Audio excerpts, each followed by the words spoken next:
John Nuttall still remembers the first time he set foot inside a mosque. It's sometime in the mid-2000s. He's got his studded leather jacket and army boots on, and he's been drinking. He turns to his girlfriend, Amanda Carodi, and tells her not to follow him. We were in Victoria and we were entrusted, so I went to the masjid. And I said, well, just wait across the street because I don't want them to see you dressed like that. It's early in John and Amanda's relationship, many years before the two would read the Quran and convert to Islam. And Amanda's being told to wait outside because she's wearing a miniskirt. I said I will never wear the hijab or give up my mini skirts. Never. To say John had a shaky grasp of the religion is an understatement. At the time, he apparently knew Muslim women dressed modestly, but he was overlooking his own behavior. I had like a 26er of Jack Daniels stuffed in my inside of my coat and drunk as a skunk. But I didn't know you're not supposed to drink. And they asked me to leave, but very politely, and come back tomorrow when I'm not drunk. It's an awkward moment, but John isn't bothered. He comes back, apparently ready to learn. So I asked them about Islam. They gave me some pamphlets and stuff, and I asked for a Quran. I always wanted a Quran because for me it was 9/11. That's my first experience with Islam. You heard that right. John says his intro to Islam begins on September 11th, 2001. I've seen at least 14 people jumping out of windows. It's horrific. I can't believe this is happening. What John was looking for that day, it wasn't so much a spiritual community. He had questions about planes crashing into towers. And I asked my mom, I was like, Mom, why would someone drive an airplane into a building like that? Just like, is it fun or something? Like, don't they know they're gonna die? I mean, what kind of religion is this? You know, like, I was just so curious. Like, that cemented it in my mind. From then and there, I sought out Muslims everywhere I could go, and I found out about places called a mosque, and that's where you go to pray, and I was like, okay, I gotta go there. Remember, this dude stumbling into a mosque with a bottle of whiskey is the same guy from the Manifesto video we heard in the last episode. We are people who embrace death the way you embrace life. We know he doesn't get there alone. He's got Amanda by his side. But there's so much more that goes into shaping John's radical mindset. I'm Dan Pierce, and this is Pressure Cooker.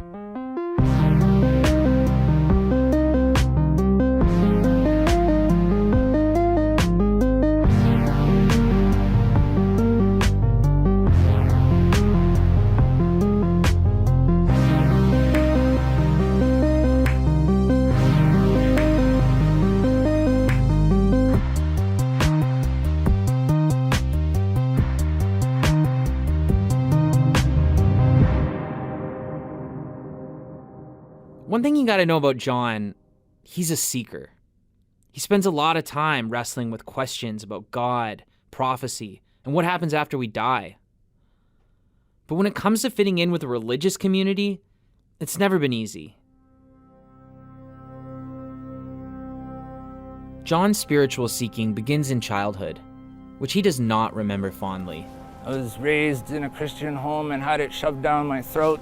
And I had to go to church every day and be in the choir and believe in all this nonsense, and I hated it. John doesn't like to talk much about his childhood, but by all accounts, it was traumatic. John was my mom's first child with her high school sweetheart.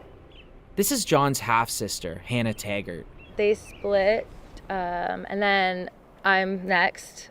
John's only 3 years old when his dad leaves the picture and starts a whole new family. His mom remarries twice. John has bad memories of both his stepfathers. So eventually he goes to live with his grandmother, Lorraine. Like Granny calls her, you know, like he loves her so much. Like I almost feel like he sees her more like a mom than our own mother, you know. because like they were living together, and like she was always there to bail him out and help him with rides and just anything that he needed, right? She would be there for him and give it to him. Even though John hated singing in a church choir and preferred living with his grandma, Hannah could tell he still wanted something out of religion. I can only assume that it's like acceptance and wanting a place to feel safe and loved and working towards a better self, maybe. And like if humans are so flawed and, you know, his own mother and father couldn't do right by him, that like maybe this holy God could, you know, in its perfect light could help. Privately, young John devoted himself to prayer.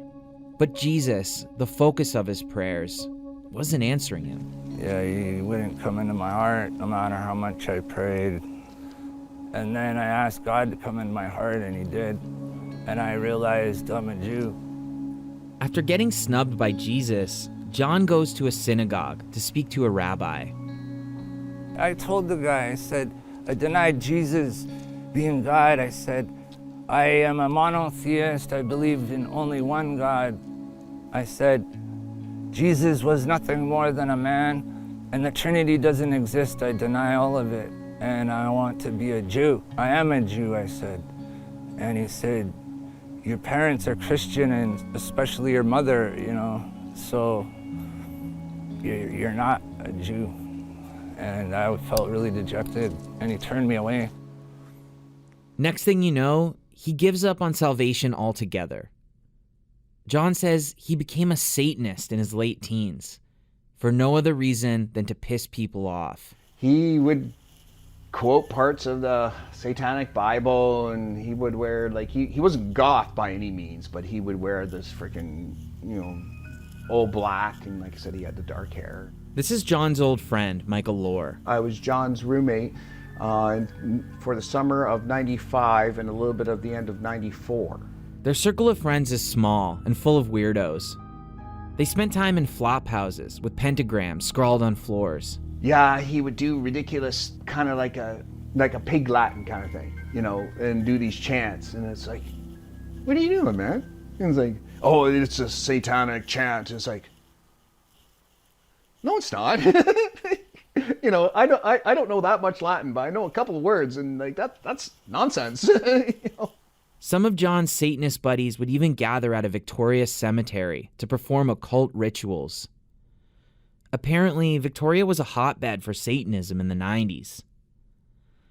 Underneath all the studded leather, Michael wondered if John was looking for a ride-or-die brotherhood, a chosen family who would embrace all his rough edges. John's rebellious attitude gets him into trouble everywhere he goes. He gets into fistfights and struggles to hold down a regular job. At one point, he takes inspiration from a film about violent white nationalists and shaves his head. There was a movie called Romper Stomper, which is a Russell Crowe movie. And all of a sudden, he wanted to be a skinhead.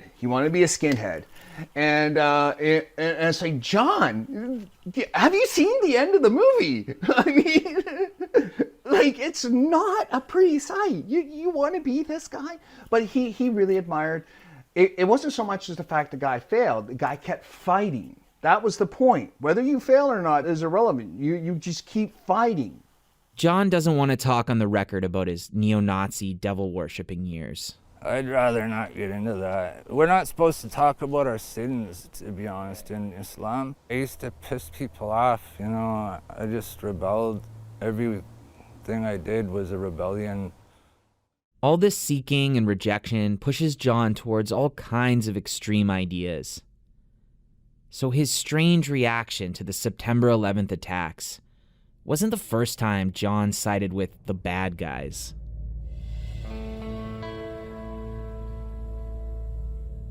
John says he cheered the hijackers for taking aim at what he called tyrannical American power. I wanted the jihad before I became a Muslim, you know. When 9/11 happened, I became really interested in these people who are fighting the evildoers. And I realized these are the only people with the balls to stand up to this tyrant. John thought the 9/11 attackers represented all Muslims. And judging by the wave of Islamophobia that swept through the West, he wasn't alone. Except John didn't hate or fear Muslims. He wanted to be one of them. John's buddies don't stick around to find out where this all leads. On his way down a dark rabbit hole, he finds Amanda, and then the Quran. When John reads the holy text for the first time, he feels it has answers that he's been looking for. When I read that, I knew this book was not written by any man. No human being could have written this book. I knew it in my heart, and I just started crying. I started crying, and my soul was nearly ripped in half because I realized what a sinner I had been, how selfish I had been, how I wasted my life. All these things came all at once, these emotions. Amanda didn't grow up with the same level of spiritual hunger as John, but she had similar feelings when she read the Quran. It just spoke to us.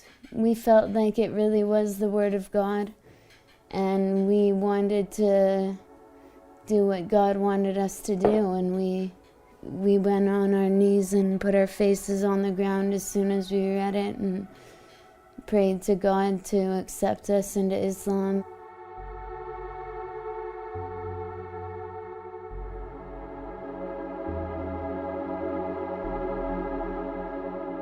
John and Amanda take the leap and convert in 2011, a decade after John first started to wonder about the religion. They're living in Vancouver when they say their first prayer as Muslims. This prayer is called the Shahada. It's a pledge to worship only one God. John and Amanda are both overcome with emotion. I just spent the whole night just sobbing, but it wasn't sadness. I was just overwhelmed by feeling that connection to God for the first time. But John, he's still looking for an answer to his most pressing question. Where does he sign up to fight?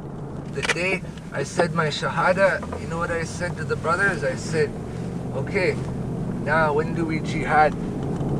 First I asked, how do I pray? I then went back and I said, now, when do we jihad? When do we take on the Israelis and the Americans? You've heard John say this word jihad, and you'll hear it a lot more. In the news and in popular culture, jihad has become shorthand for any kind of violence carried out by Muslim extremists. But that's not what the word means. So jihad in Arabic means struggle. This is Ahmed Al-Rawi, professor at Simon Fraser University's School of Communications. The core meaning of the word means personal struggle and strive to become better, to live a better life. So we talk about, for example, research or studying as jihad. Social activism, praying regularly, taking care of aging parents, these are all examples of jihad. For the extremists and terrorists, jihad is something in their mind related to fighting infidels, the unbelievers. For ISIS, I am an unbeliever because I do not believe in their own message. So I should be killed. John's questions about fighting jihad create some tense situations. Remember, this is the height of war on terror Islamophobia. Muslim men and women had good reason to fear for their safety. Time and time again, I approach Muslims and they want nothing to do with me. They don't like me. They don't trust me.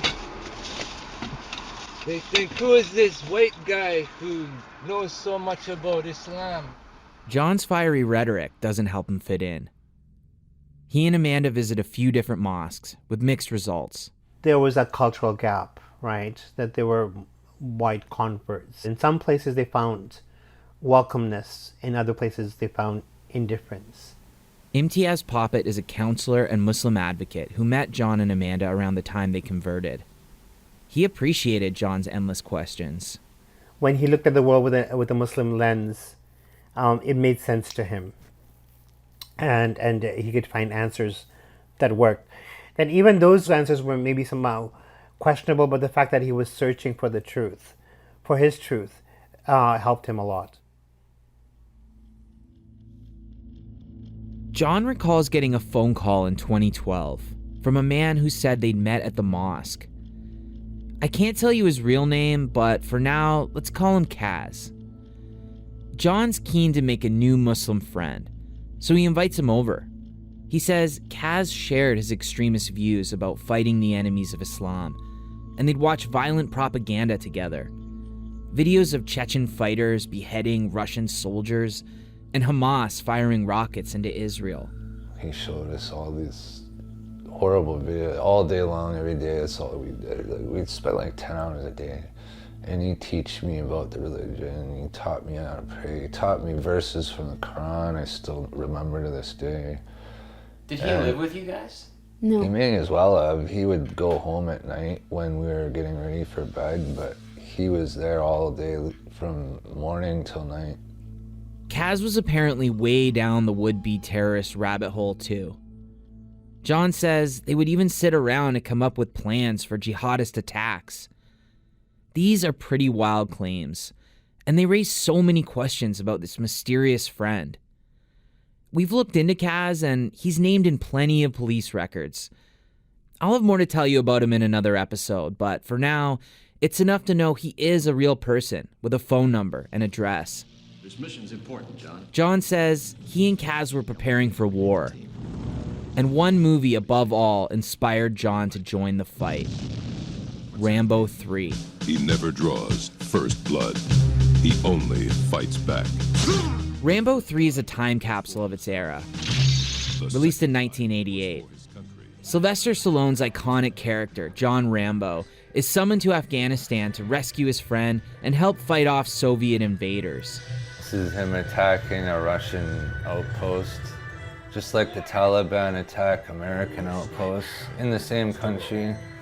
He's doing everything that the Taliban are doing with the Taliban, and he's a hero. The Taliban didn't technically exist in the 80s, but you get the point. There's a call to action that speaks to John. The Afghan fighters are defending themselves against an imperial enemy. What you see here are the Mujahideen soldiers, holy warriors. To us, this war is a holy war, and we consider ourselves dead already. This Arabic word, mujahideen, describes guerrilla fighters defending their religion and homeland. Mujahideen refers to many soldiers, while mujahid means just one soldier. The director's cut of Rambo 3, he decides to stay behind and become a mujahid. Mujahid becomes the screen name John adopts while playing online video games. At this point, I was radicalized. I admit it, I was. But I didn't want to kill anybody, and I didn't want to kill myself. But I did support those who did fight jihad, like the Palestinians. I supported the Afghans.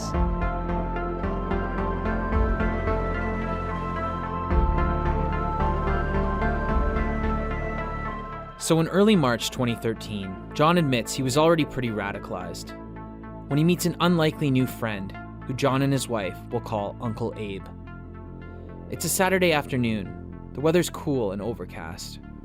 John walks to a nearby Shell gas station to pick up coffees for himself and Amanda, his usual spot.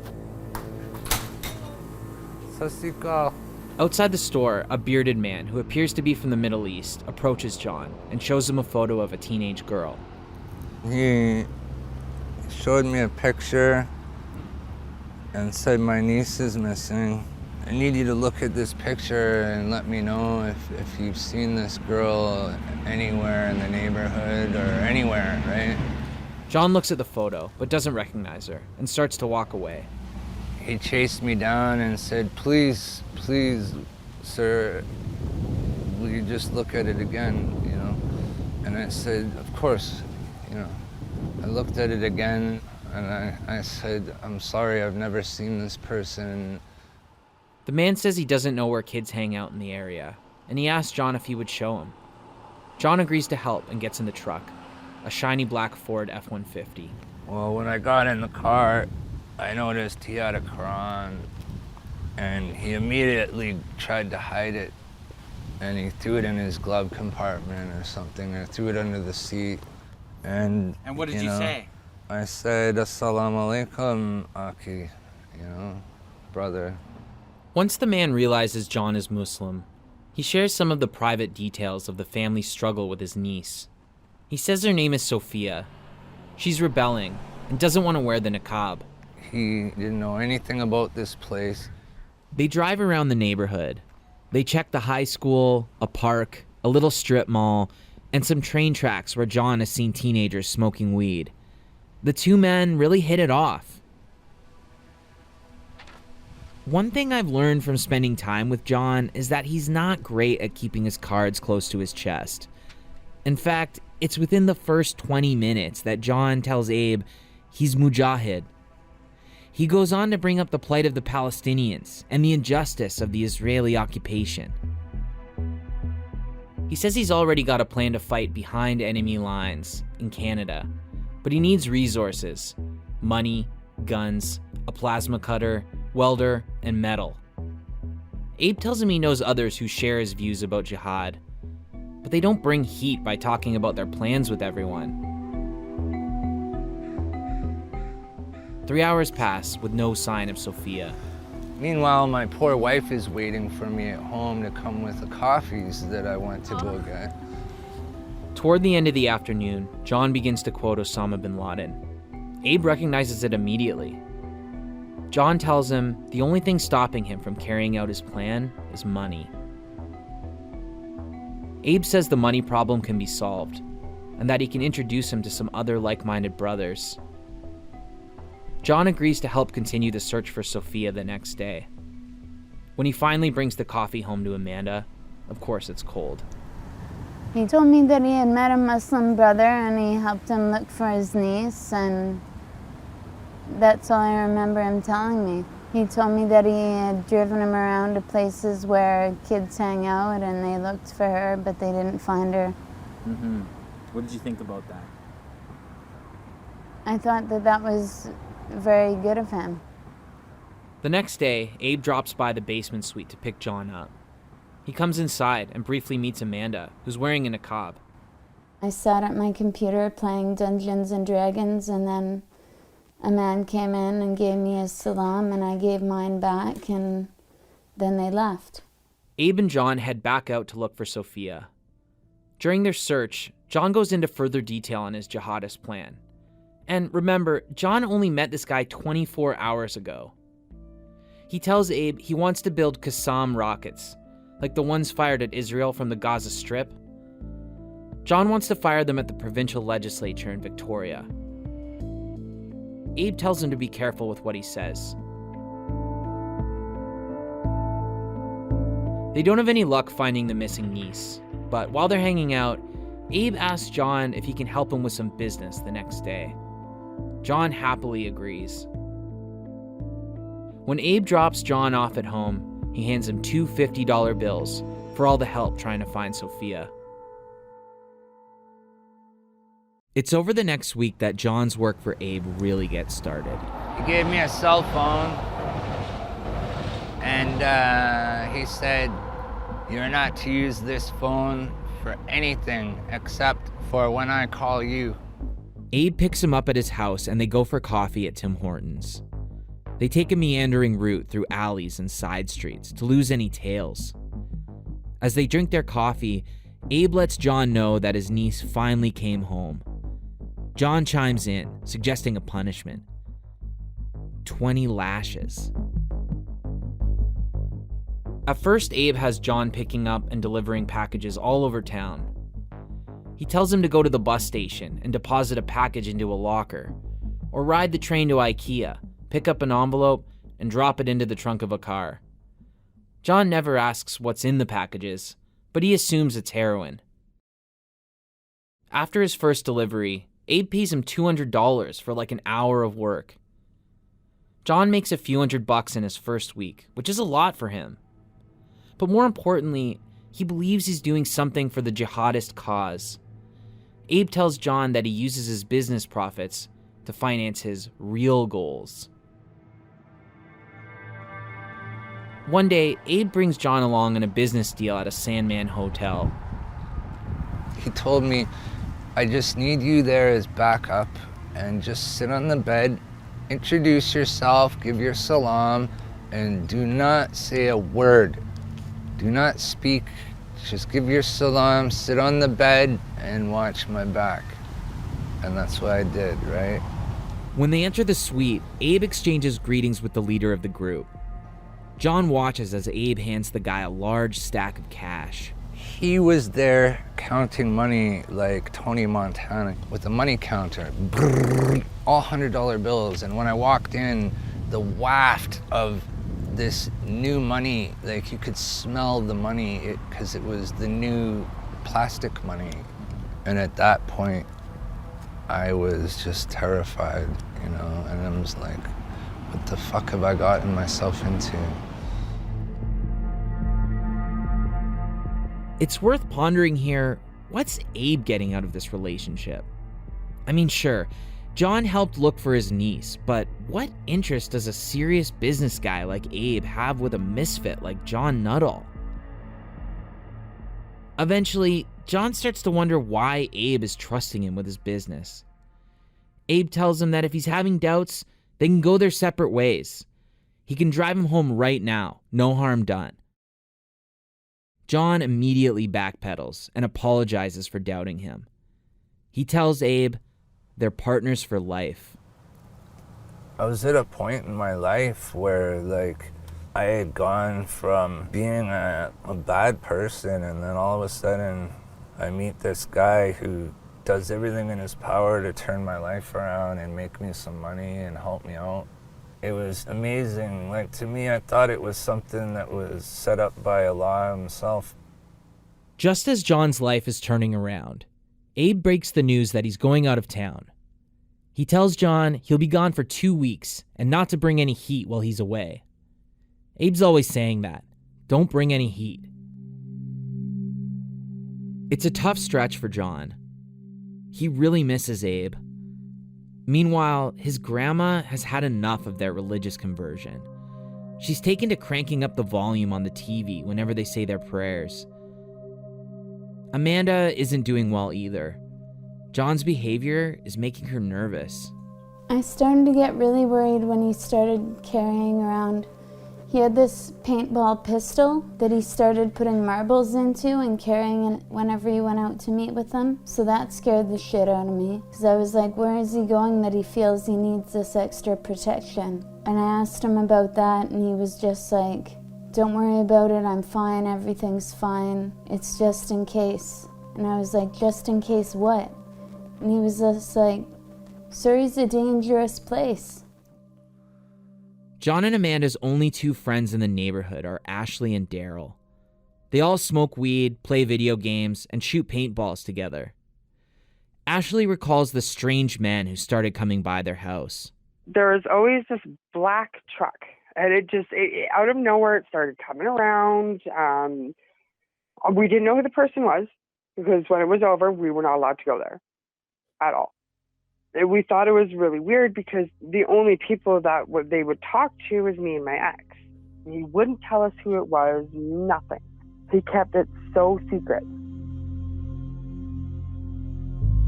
As Abe's business trip drags on for weeks, John becomes increasingly desperate. On March 22nd, 2 weeks after Abe's departure, John sends a text message. "We're missing out on a fantastic opportunity. I need to see you ASAP. I pray you're safe." Abe calls him back to ask for more information on this opportunity.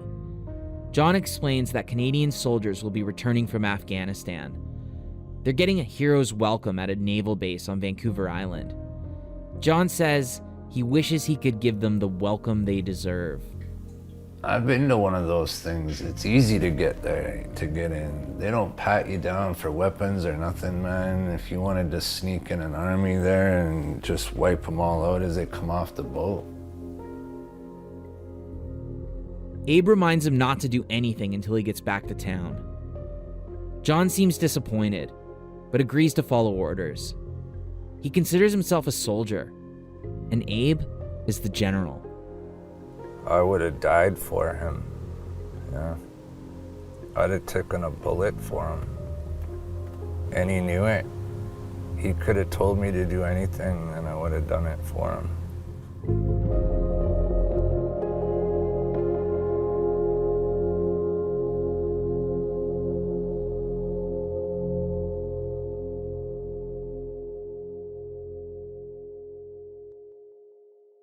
Nearly a month has passed when Abe finally returns, and John and Amanda welcome him home with a gift.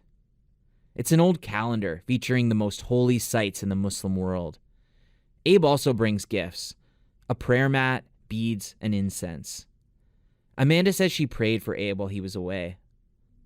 John tells us when Abe got back, he wanted to see a plan for carrying out jihad.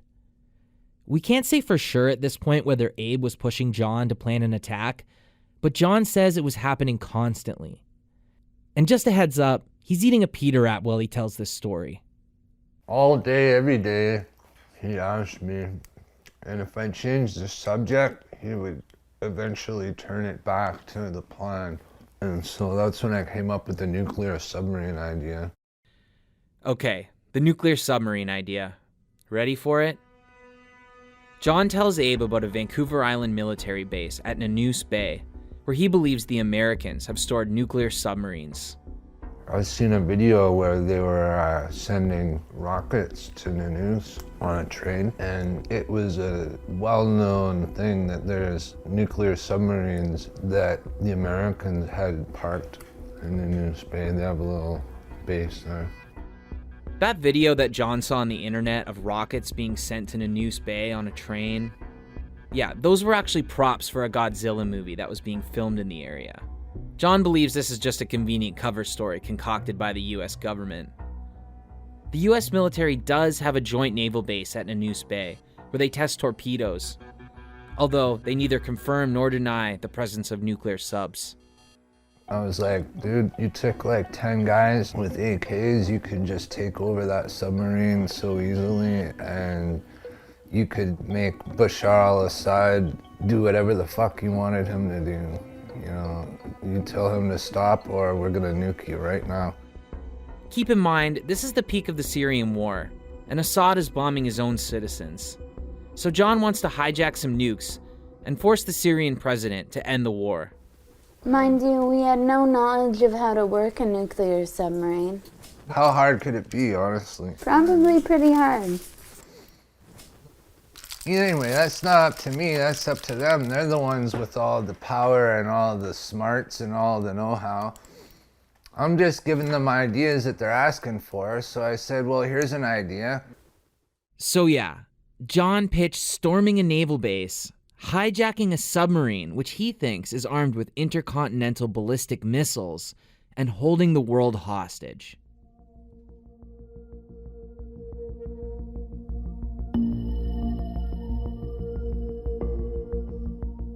John has a few meetings with Abe in April, where they go for coffee and talk about plans. Then, on April 15th, the Boston Marathon bombings happen. Abe calls John the day of the attack. I was watching it on the TV when he called.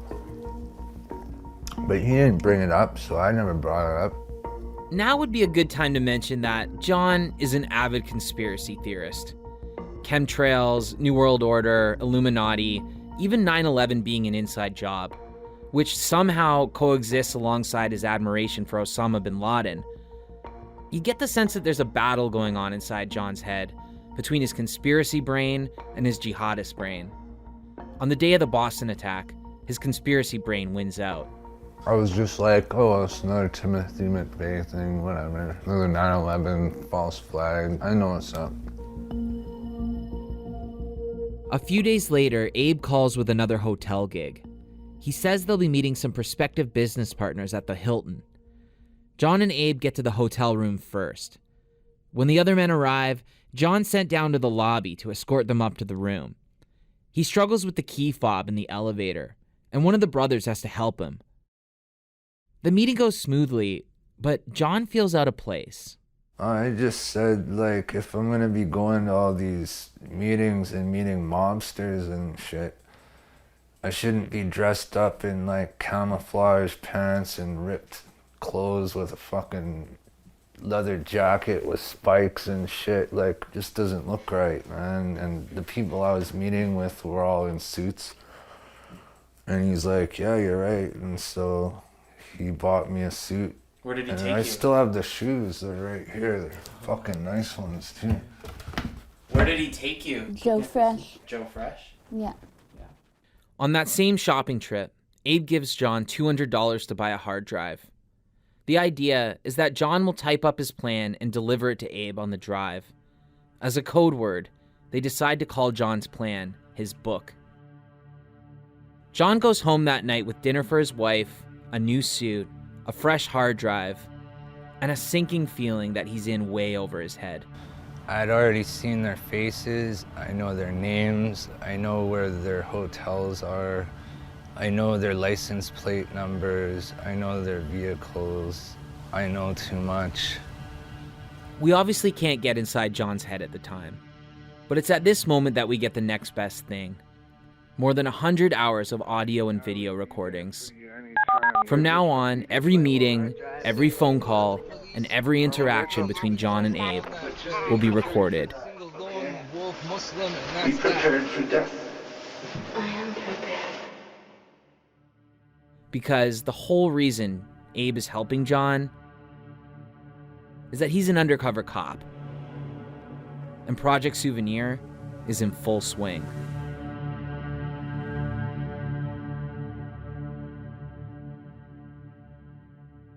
On May 4th, 9 days after Abe buys John the suit and hard drive, the two meet again. Abe picks him up and heads for the Tim Hortons, as usual. Only this time, the cameras are rolling. I told them. John sits in the passenger seat wearing his new suit and black eyeliner. He drinks a large coffee and chain smokes cigarettes. Well, I figured it's not good to always meet at the same place, Achi. Abe takes a call from an associate. He's arranging a trip to Whistler for the next day to deliver the hard drive with John's plan to Abe's business partner. Yeah, okay. And just a note here, the courts have banned media from broadcasting Abe's voice, so you're going to hear an actor. And by the way, Abe's not even his real name. It's just a small package. I just need a drop point for it. It's not finished. It's not finished. The look in John's eyes as Abe sets up the drop is the look of a man whose bluff has been called. But it's too late. Abe sets up the meeting in Whistler for noon the next day. Shukran for your help. Okay. Bye. I thought you told me it was finished. It is. What's missing? The plan. Oh, you didn't put the plan. Look, I got something to tell you before we go any further. John steels himself and takes a deep breath. I've told you so much about myself, yet you seem to still be mysterious and quiet about yourself, okay? What do you want to know about me, Achi? Well, I'm saying that it's crossed my mind that I could be getting set up, and as soon as I hand over the plans, I'm going to go to Guantanamo Bay. Abe tells John that if that's how he's going to start thinking, the door is always open. He can walk away at any time and they'll still be brothers. But John suggests one way he can be sure that Abe isn't setting him up. I found a way to put my mind at ease. No kuffar force would ever give a guy like me a gun. Ever. Right? Unless they were themselves mujahideen and ghuraba. I'm gonna tell you, Achi, I'm not gonna give you a gun now. I'm gonna tell you it right now. I'm not gonna give you a gun now, because if you don't have trust, you don't have it, Achi. With or without gun. You don't have it. John's clearly disappointed, but Abe makes one argument in his defense. And remember, their code word for John's plan is his book. What did I tell you when I was with you on the phone today? Don't bring the book, because I don't want it with me. If I don't have a safe place for it, I don't want it. Because if it was like that, I'd take it from you. That's very reassuring, actually. Achi. A wave of relief washes over John as he exhales. That is very reassuring, because you know what? if you guys were really trying to set me up, you would just give me a fake bomb and tell me to go bomb a target, and the bomb wouldn't go off, and then I would be grabbed. You guys wouldn't be doing all this complicated stuff if you were setting me up. This is the wisdom of my wife. She told me this just before I came to see you. John's trust in Abe seems to be restored for the time being, but Abe makes it clear there's no turning back. Are you sure of yourself, Akhi? John raises one finger to the air. By Allah, I swear, I want to do this and I will do this. Okay, Akhi. If you're going tomorrow, would you take your wife with you? You can tell the question catches John off guard. Yes, I would, inshallah. Like if you want, Akhi, we can have nice lunch there. It's like going out. Can she come? Yes. Okay, at least it's going to make her come out. Abe seems satisfied. The light's almost gone, so he starts the truck and drives John home. When they arrive, Abe tells John to have his book ready for 10 a.m. the next day. The plan have to be there, Akhi. Because I told you, the other brother have to know. John's mobile phone starts to ring. Hi. It's going good, Mom. How are you? Hold on, just give me one moment, okay? It's my mother on the phone. Okay, go talk. I'll have the book ready. Everything ready. I'm gonna go home right now and set it up. Okay, brother. Ma salama. Ma salama. May Allah watch over us all.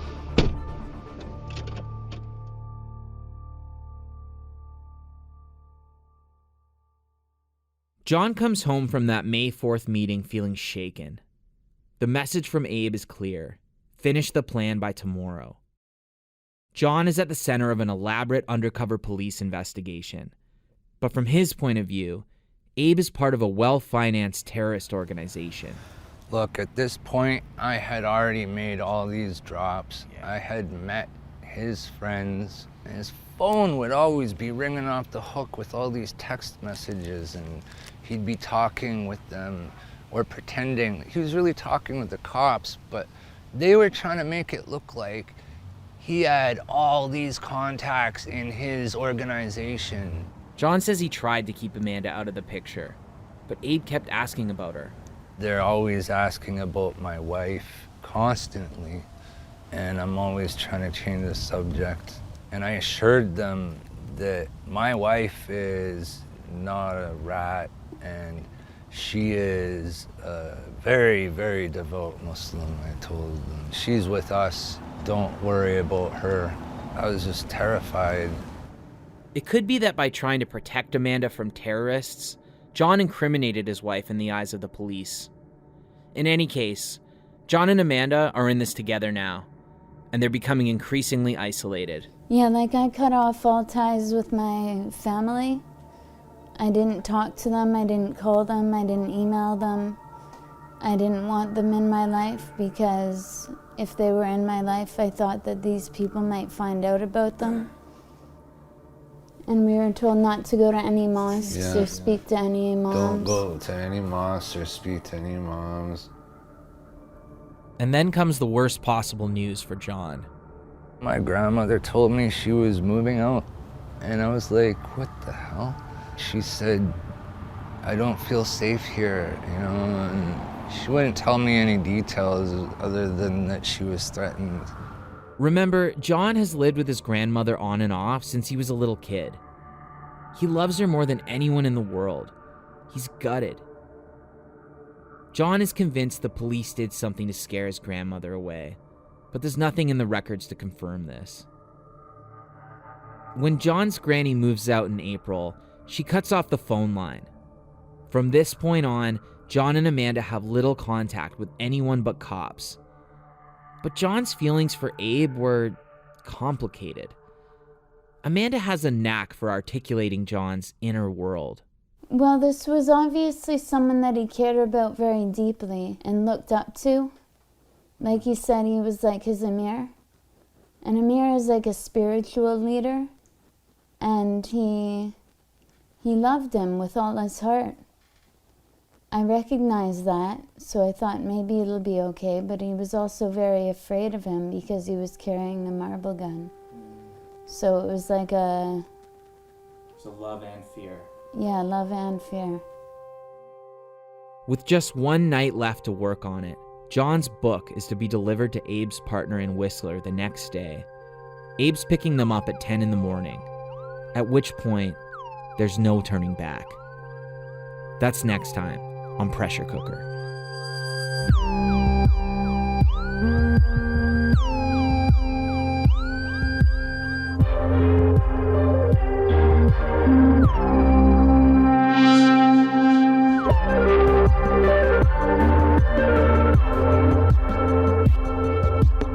Pressure Cooker is written and produced by Sarah Berman, Rafferty Baker, and me, Dan Pierce.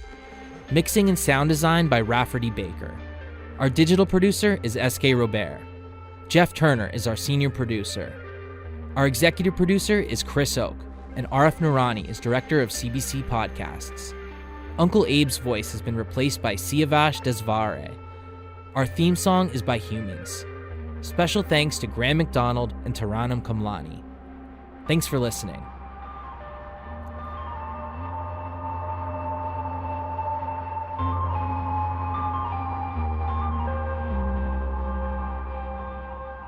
Before we go, I want to tell you about another series you might like called Satanic Panic from CBC Podcasts.